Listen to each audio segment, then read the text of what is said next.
if we speak about revision, it means that you didn't listen to me before. It's a joke. I am not serious. So ACL plus arthritis or re-rupture. It's not about the same, but I'm talking about osteotomies. And the question is why you have a re-rupture.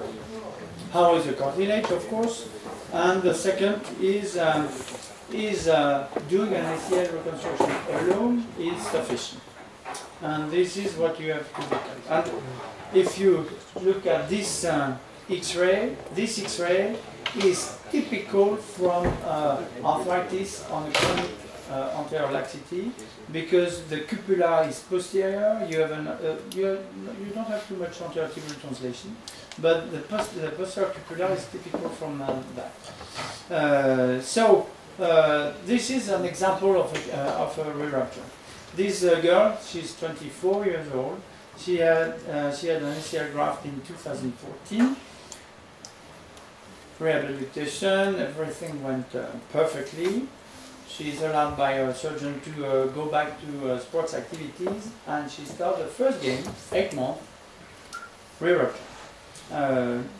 So it's a biologic failure, maybe. Well, it doesn't work. So what to do? First, X-ray screening. That's very, very important. Monopodal weight bearing, sagittal weight bearing X-rays, axial view, of course, I didn't put them. And then you do also stress X-rays using the telos or any other laximetry. What to look at? Of course, it's a revision, so you look at the femur and the tibia, the tunnels, and you see that the tibia seems to be okay. The femur is a little bit vertical, of course, but the position is not too bad. So we cannot say that it's a really bad ACL. The surgeon did pretty well his surgery. Then you look at the anterior tibial, the laximetry, and you measure side to side, 0 millimeter, 14 millimeter. It's 8 months after surgery. Okay, so huge laxity, important laxity. But go back to the sagittal view, and the monopodal weight-bearing X-rays, and measure the slope. And the slope here is 14 degrees, twice the normal value. The normal value is 7. Then you measure the anterior tibial translation, 10 millimeters. It means that when you walk like that, 10 millimeters. That's a lot. It's a lot. It's enormous. No joint line narrowing. So what happened?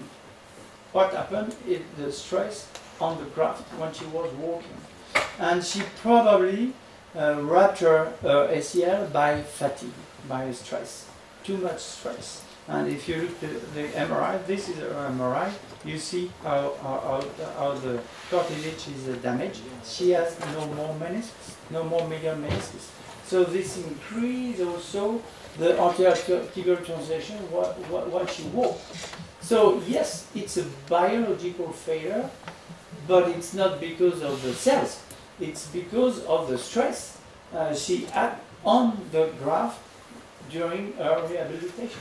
And the first time, the first days, the first month of her rehabilitation. So we are back to the extrinsic and intrinsic factors, and we are back to the AP translation, we are back to the tibial slope, of course. And look at the tibial slope. That's why I'm going back a little bit to what I said at the beginning. And in case of revision, you have to look at the anterior tibial translation, the rotational laxity, of course, and the MRI, or we'll look at the meniscus, the bone stalk, and also the cartilage. So all those X-rays are done to look at where the tunnels were, of course, and also to look at which hardware which are where you have in the joint metallic screws, big screws, absorbable screws. So it's always important to ask your patient, to ask his surgeons to give the report and read the operating report of the first surgery. It's always very informative. Informative. So we have done this. We look at the fact that she has no joint line narrowing. We look at the slope 14. We look at this anterior translation, of course. This is very important. And here we can start to speak about associated procedure, because we will do definitely an ACL revision, but we will add something. Here again, speaking about the MRI and the soft tissue slope, it's interesting because you understand that if you have no medial meniscus, the slope will increase. And you see also, even in the MRI with no stress, that this patient has something like 12 millimeter anterior translation, which is a lot. So here again, the associated procedure could be also some meniscus surgery. So in case of ACL reconstruction, you will deal with the graft choice, the tunnels, the fixations, and the associated procedure could be extra-articuloplasty, could be also osteotomies. We have seen the extra-articuloplasty. I will not speak again about that. I will speak about osteotomies.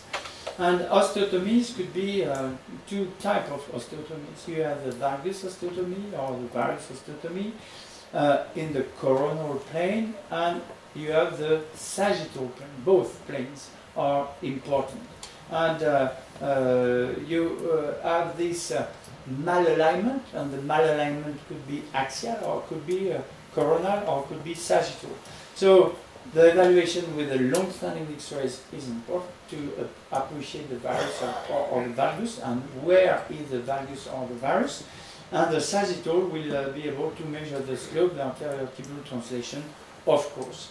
And this will allow you to make your decision. Speaking about the sagittal malalignment, it is exactly that. The slope, the static anterior tibial translation, and the meniscus status. So each time you're walking, each time you put some stress or strain on your ACL and on your meniscus. This is what you have seen previously. When you walk, you put some stress on your ACL, definitely. So we have seen that before. We have seen that also before. Static anterior tibial translation.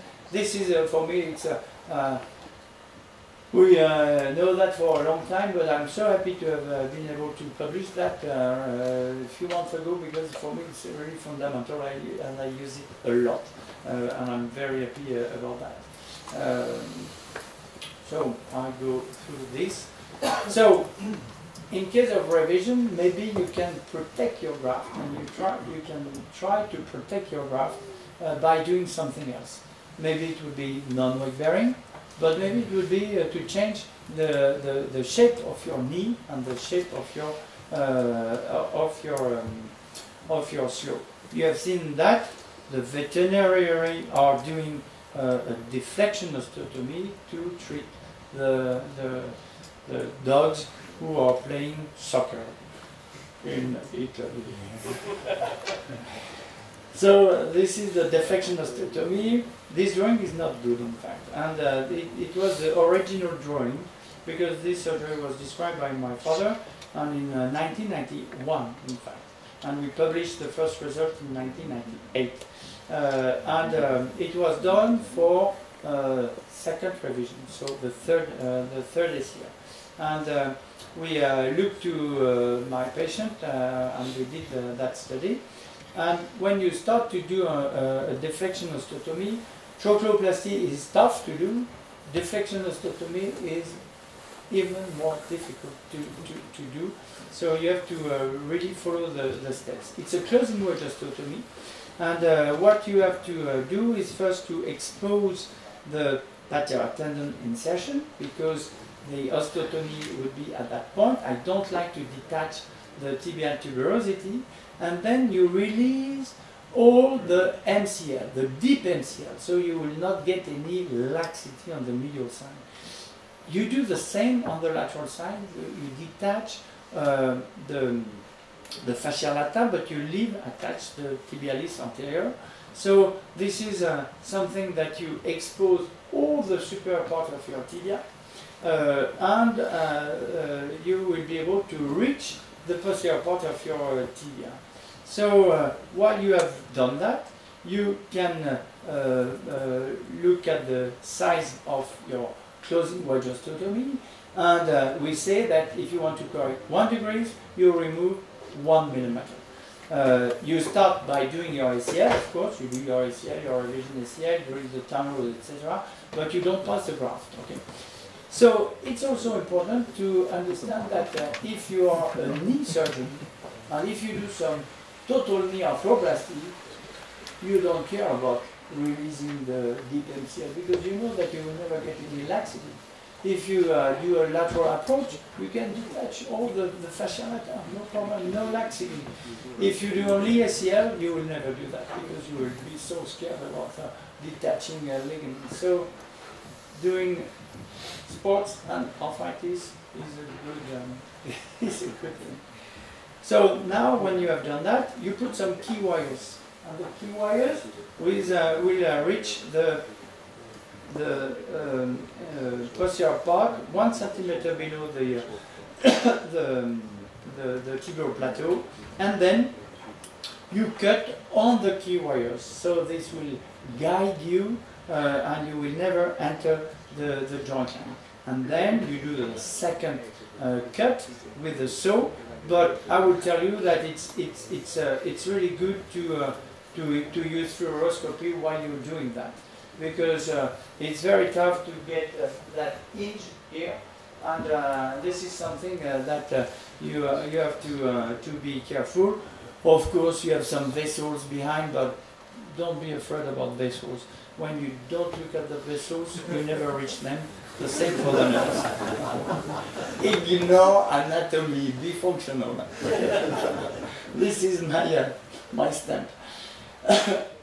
Then, so you do the second cut, and it takes some time because you want to be very flush with this, and then you are able to move the superior part of your tibial plateau, and then you remove the wedge that you have done, and you remove this wedge.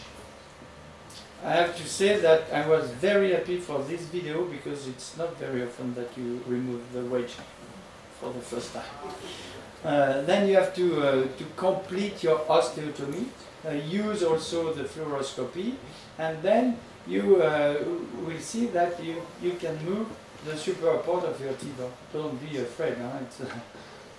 It's a little bit scary, but not so much in fact. And then you push and you reduce the slope. And you will put only 2 staples because it's very, very stable. Cannot move, in fact. And 2 staples, no plates, nothing. It heals immediately.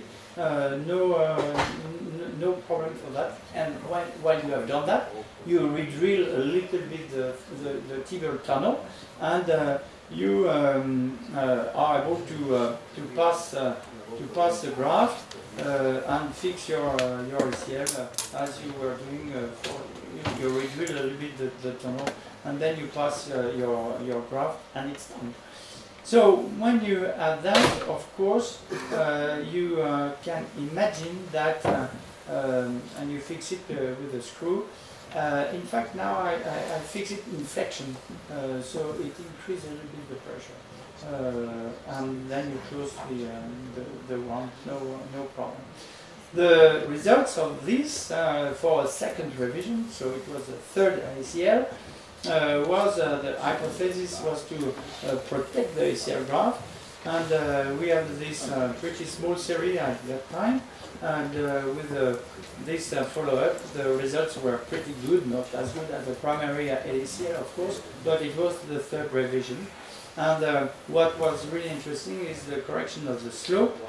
and the correction of course of the laxity, dynamic but also static, and it works so well. No change in terms of patella height, because you do the osteotomy just at the level of the tibial tuberosity. No progression of osteoarthritis. Of course, it's a small, it's a short follow-up. So the conclusion is to say that when you have a slope more than 12 degrees, in case of second revision, but now I do that for the first revision. After before I was doing that only after 2 revisions.